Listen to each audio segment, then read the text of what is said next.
Yes.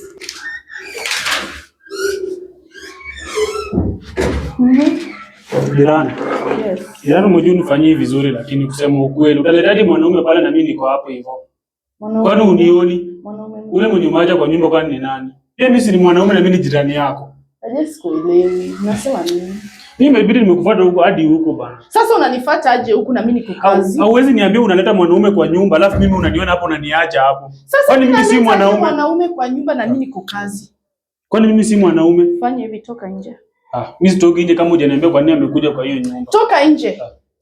Niko kazi.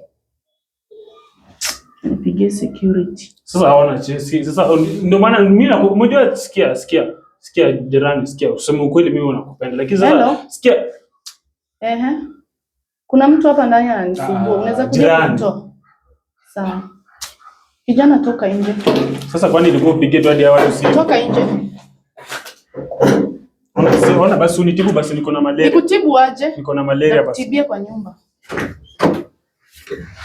Yaani unanifukuza hadi kwa jirani, sikia. Hata watakuwa nakuibia vitu kwa kamba, hata sitakuwa na kusaidia. Ni sawa, haina shida. Toka nje.